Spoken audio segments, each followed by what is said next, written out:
Bismillahirrahmanirrahim. Assalamualaikum warahmatullahi wabarakatuh. Perkenalkan, saya Rindia Nirmala, mahasiswa semester 3 Magister Pendidikan Dasar Universitas Terbuka Jakarta. Pada kesempatan kali ini saya akan menyampaikan tugas diskusi sesi 11 mata kuliah Studi Komparatif Pendidikan Dasar di berbagai negara dengan topik analisis model pembelajaran terpadu. Pada kesempatan kali ini yang akan saya bahas yaitu yang pertama, model pembelajaran terpadu yang paling relevan dengan kurikulum yang diterapkan di Indonesia saat ini. Yang kedua yaitu tujuan dan fungsi, landasan, prinsip-prinsip, rambu-rambu, serta tahapan pembelajaran tematik terpadu yang selama ini diimplementasikan di kelas atau di sekolah. Yang ketiga yaitu analisis perbedaan antara kurikulum tematik terpadu, yaitu kurikulum 2013, dengan kurikulum Merdeka Belajar, dan bagaimana implementasinya di SD Islam Al-Ikhlas Ciputai, Jakarta Selatan. Ini yang saya tampilkan saat ini adalah model pembelajaran terpadu yang bersumber dari Wawasan Edukasi. Dari ke-10 model ini, menurut pendapat saya, model pembelajaran yang dikembangkan oleh Robin Fogarty yang paling relevan dengan kurikulum yang diterapkan di Indonesia saat ini adalah itu yang pertama, model keterhubungan atau connected, di mana pada model tersebut ada butir-butir pembelajaran yang dipayungkan ke dalam satu mata pelajaran utama, sehingga satu mata pelajaran utama itu mencakup beberapa pembelajaran. Yang kedua yaitu model jaring laba-laba atau tematik atau Webet. Satu tema bisa mengaitkan beberapa mata pelajaran sekaligus. Jadi dalam pembelajaran ada tema yang sudah ditetapkan, dari tema tersebut bisa dikolaborasikan antara beberapa mata pelajaran.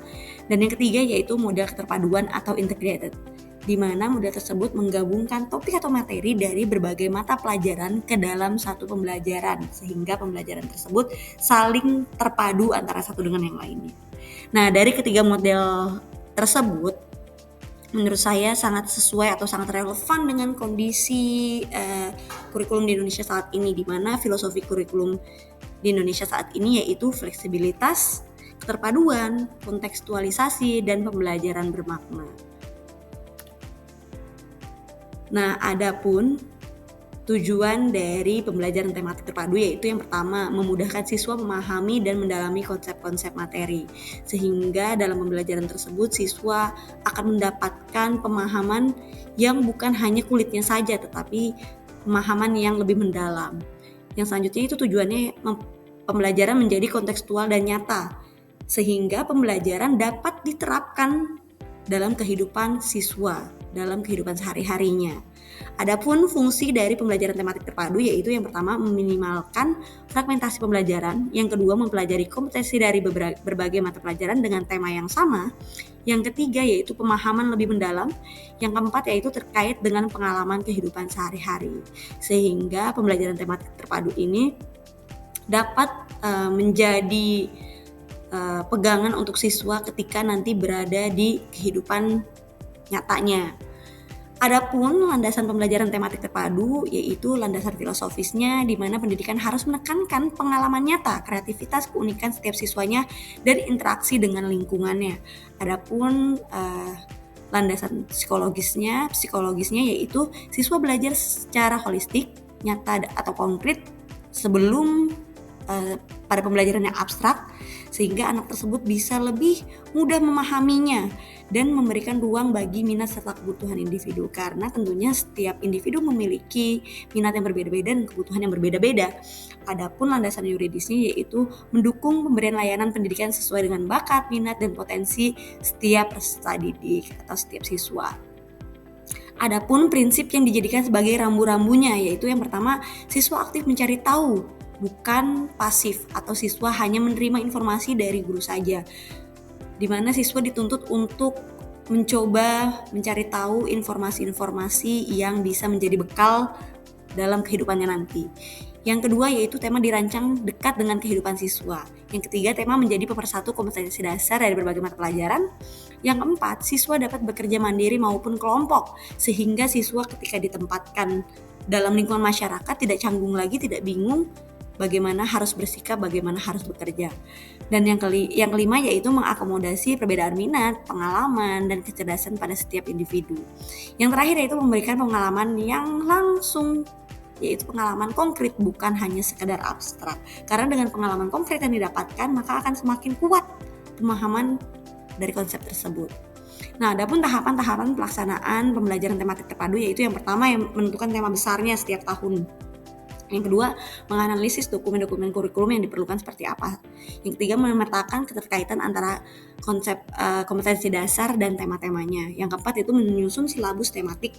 Yang kelima, menyusun rancangan pembelajarannya seperti apa. Yang keenam, melakukan pelaksanaan pembelajaran di kelas.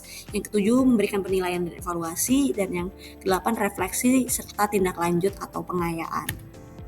Nah, di sini ada perbedaan dari kurikulum 2013 dengan kurikulum Merdeka jika dilihat dari struktur dan kerangka kurikulum, di mana kurikulum 2013 itu diatur secara nasional dengan kerangkanya tetap dengan menggunakan pendekatan kompetensi dan kurikulum terpadu atau tematik. Sedangkan kurikulum Merdeka yaitu lebih fleksibel gitu, sehingga sekolah lebih bisa merancang pembelajarannya.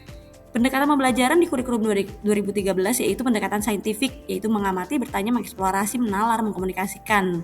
Nah, jadi mata pelajaran bisa digabungkan, lalu siswa diminta untuk melakukan dengan pendekatan saintifik tersebut. Sedangkan kurikulum Merdeka lebih fleksibel, di mana pembelajarannya berbasis project, konseptual, problem based learning, dan metodenya disesuaikan dengan kebutuhan. Lalu penekanan materi dan kompetensi pada kurikulum 2013 yaitu menekankan pada kompetensi dasar tiap mata pelajaran, yaitu pengetahuan, keterampilan, dan sikap. Sedangkan pada kurikulum Merdeka, penekanan pada materi esensial dan pengembangan karakter serta kompetensi yang dibutuhkan pada abad 21 ini, yaitu kreativitas, kolaborasi, literasi, kecepatan hidup, profil pelajar Pancasila. Selanjutnya itu penilaian dan pencapaian pembelajaran di kurikulum 2013 berdasarkan kompetensi dasar per mata pelajaran. Nah, penilaian autentik dan holistik yaitu pengetahuan, keterampilan, dan sikap.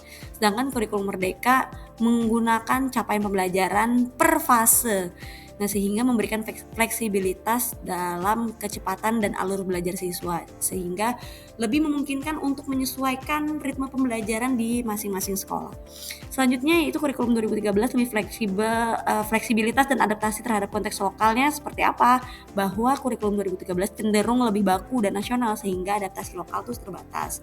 Kalau di kurikulum Merdeka lebih membebaskan sesuai dengan isi, dengan model, dengan budaya lokal, dengan minat dan kebutuhan siswa. Yang selanjutnya itu pengembangan karakter dan soft skill, di mana kurikulum 2013 menekankan karakter dan kompetensi tapi dalam struktur dan pelaksanaan yang lebih formal, sedangkan kurikulum Merdeka lebih fokus pada soft skill, karakter, kreativitas, literasi, dan kepekaan sosial. Kemandirian sekolah pada kurikulum 2013 yaitu perencanaan dan pelaksanaan mengacu pada aturan yang cukup ketat, yaitu panduan nasional, sedangkan kurikulum Merdeka, sekolah atau guru lebih punya otonomi yang lebih besar. Nah, ini adalah implementasi kurikulum di SD sama Al-Ikhlas. Saat ini kurikulum di SD sama Al-Ikhlas yaitu kurikulum Merdeka yang dilaksanakannya itu secara bertahap. Nah, tapi pada tahun ini alhamdulillah semua sudah melaksanakan kurikulum Merdeka, di mana fleksibilitas dan penyesuaian sesuai dengan kebutuhan siswa di sekolah kami dan disesuaikan dengan visi SD sama Al-Ikhlas, yaitu melahirkan siswa yang berjiwa pemimpin, cerdas, dan berakhlak karimah.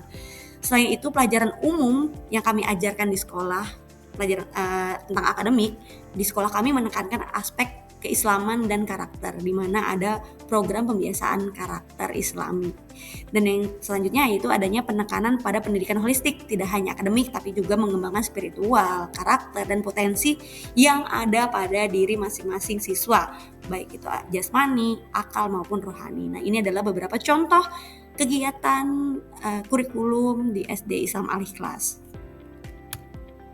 Dari penjelasan tersebut dapat saya simpulkan bahwa 10 model yang telah saya kemukakan tadi yang menurut saya lebih relevan dengan kurikulum Indonesia saat ini yaitu model jaring laba-laba, model keterhubungan, model keterpaduan.